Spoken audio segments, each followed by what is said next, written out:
अस्सलामु अलैकुम व रहमतुल्लाहि व बरकातुहू। अल्हम्दुलिल्लाहि रब्बिल आलमीन वल आक़िबतु लिल मुत्तक़ीन वस्सलातु वस्सलामु अला सय्यिदिल मुरसलीन व अला आलिहि तय्यबीन व अस्हाबिहि ताहिरीन। अम्मा बअद फ़अऊज़ु बिल्लाहि मिनश शैतानिर रजीम। बिस्मिल्लाहिर रहमानिर रहीम। फस्अलू अहल ज़िक्रि इन कुंतुम ला तअलमून। सदक़ल्लाहुल अज़ीम व सदक़ा रसूलुहुल अमीनुल मतीनुल करीम व नहनु अला ज़ालिका लमिनश शाहिदीन व शाकिरीन वल्हम्दुलिल्लाहि रब्बिल आलमीन। तो आइए हम तमामी हज़रात अपने आका व मौला हुज़ूर नबी करीम नूर मुजस्सम सय्यद आलम सल्लल्लाहु तआला अलैहि व आलिहि वसल्लम के बारगाह में हदिया पेश करें और पढ़े आवाज़ बुलंद आवाज़ से अल्लाहुम्मा सल्ली अला सय्यदना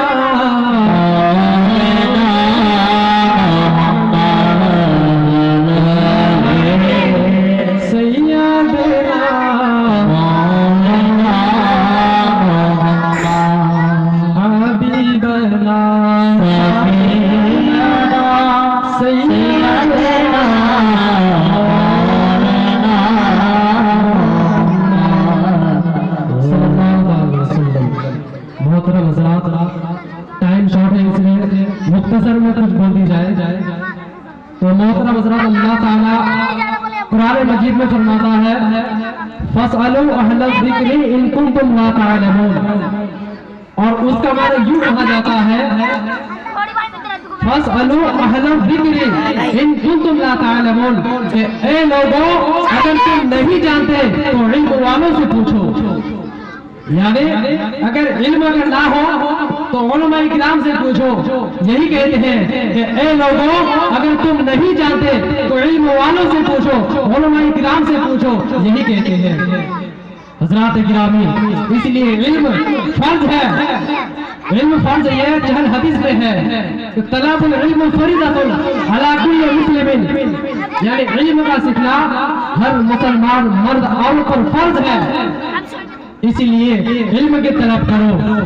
मेरे प्यारे आका अलैहिस्सलातु वस्सलाम के दीवारों, अगर आप हज़रात अगर इल्म अगर नहीं हासिल कर पाए हैं, कोई दिक्कत परेशानी की वजह से आप अगर नहीं कर पाए हैं, या गरीबी की वजह से या कोई बीमारी की वजह से आप इल्म अगर ना हासिल कर पाए हो, तो लेकिन इतना याद रखो कि ना हुआ तो क्या हुआ, लेकिन इतना याद रखना कि हमारे बच्चे जितने भी होंगे उनको हमारे ज्यादा इल्म वाले।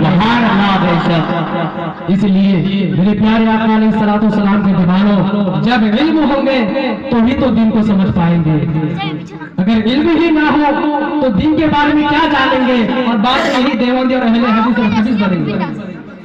इसलिए इल्म हासिल कराओ, उलमाए किराम से रब्ता रखो। आप इल्म हासिल नहीं कर पाए तो क्या हुआ है, लेकिन उलमाए किराम से रब्ता रखो, उनकी सोहबत में रहिए और उनसे मसले मसाइल पता कीजिए।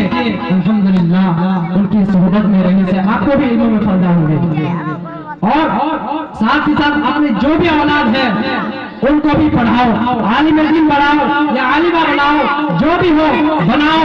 लेकिन ये किसी किताब में नहीं है कि अपने बच्चों को मुहद्दिस बनाओ या मुफक्किर बनाओ, किसी किताब में नहीं है। हाँ, इतना जरूर है कि इल्म दीन हासिल करो, ये फर्ज है, क्योंकि इतना ही इल्म रखो जितनी जरूरत है। जैसा कि जरूरत में क्या है, अब ज़कात किस तरह से निकालना है वो भी मसला है, एक तरफ हुई। इसी तरह से माँ बापों की किस तरह से हुकूक यानी अदा करनी चाहिए, वो एक तरफ की बात हुई। वो एक तरफ का इल्म हुआ अल्लाह ताला के बारगाह में क्या करनी चाहिए, अल्लाह ताला के बारगाह में सजदा करनी चाहिए, कैसे सजदा करनी चाहिए, ये चीज हमारे अंदर इल्म होनी चाहिए, तभी तो हम कुछ कर पाएंगे। लेकिन इल्म ना हो तो फिर क्या कर पाएंगे। इसलिए मेरे प्यारे आका अलैहिस्सलातु वस्सलाम के दीवारों, जितना छोटे बच्चे हो इतना ही बेहतर होगा, क्योंकि जब छोटे से इल्म हासिल करते हैं तो बचपन में जो चीज इल्म दे देते हैं वो हमेशा के लिए याद रह जाते हैं। देखिए ये हजरत अबू हनीफा जो कि बचपना के दौर की ये बात है, हजरत अबू हनीफा यानी उस वक्त के एक बहुत बड़े बादशाह थे, बहुत बड़े बादशाह थे, और वो बादशाह काफिर थे।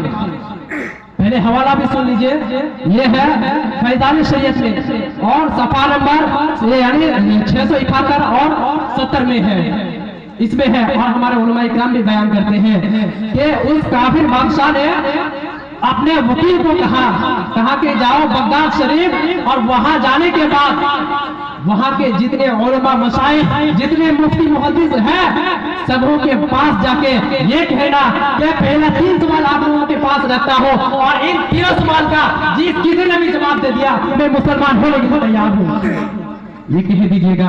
उस काफिर ने अपने वकील को कहा, और उसके वकील बगदाद शरीफ आए, और आने के बाद यहाँ इल्म की बात हो रही है। उस बच्चे ने क्या जवाब दी, देखिए छोटे बच्चे हैं।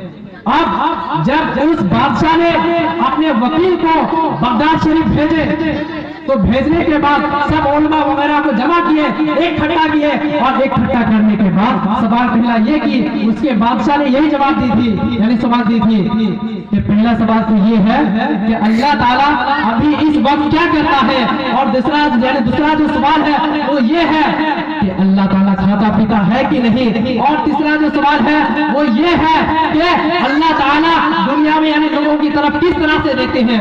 ये 3 सवाल किए, और इन तीनों सवाल यानी उसको दे दिए, और उसके वकील बगदाद में आए, और आने के बाद सब लोगों को कहने लगे, वहां यानी मजलिस में यानी इकट्ठा करके सबों के मौजूदगी में जब ये बात रखे तो कोई जवाब नहीं दे पाए, और इत्तेफाक से उसी वक्त मदरसे में बच्चे होते हैं और छुट्टी हो जाती है उसी वक्त, और छुट्टी होने की वजह से सब बच्चे घर चले जाते हैं, और उसी वक्त यानी एक छोटे से बच्चे, अब वो छोटा बच्चा कौन है वो बाद में बताए जाएंगे, लेकिन ये याद रखो कि उस छोटे बच्चे ने उस मजलिस की तरफ जब देखे तो उस मजलिस को देखने के बाद कहने लगे वहां के लोगों को कि ये जो मजलिस है, यहाँ जो इकट्ठे लोग हैं, क्या वजह है। तो उन्हीं लोगों में से किसी ने जवाब दिया कि यहाँ ये जो मजलिस है, यहाँ जो इकट्ठा लोग हैं, क्योंकि इसलिए कि एक यानी ईसाई ने सवाल की है।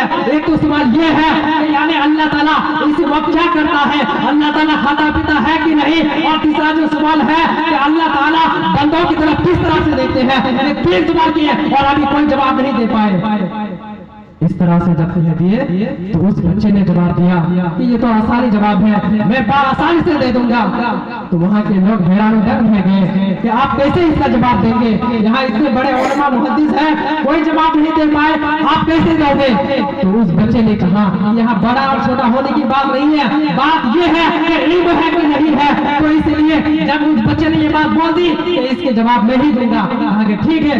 अब वो बच्चा यानी स्टेट की तरफ गए, और स्टेट की तरफ जाने के बाद वहाँ के लोगों को कहने लगे, कहा कि ये इसका जवाब मैं ही दूंगा।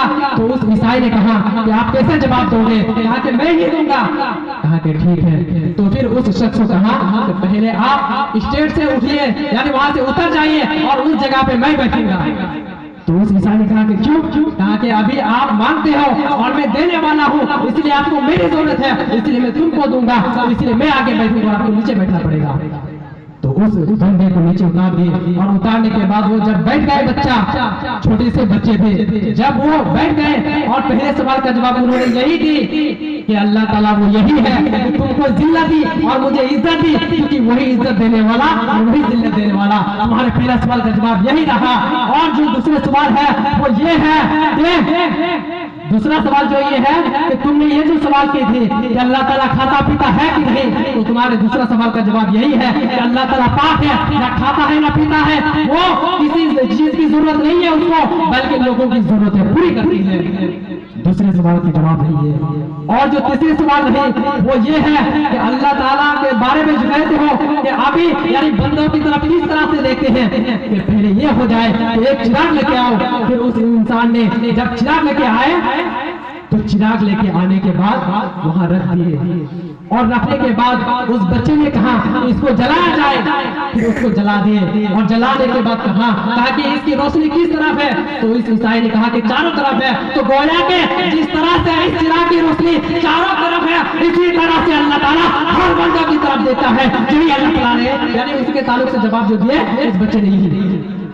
और वो जो बच्चा थे वो बच्चा कोई नहीं बल्कि वो वक्त यानी हजरत अबू हनीफा ही थे, लेकिन वो बचपना थे। लेकिन जब छोटे के हाल ये है तो जब बड़े होंगे तो उसका आलम क्या होगा।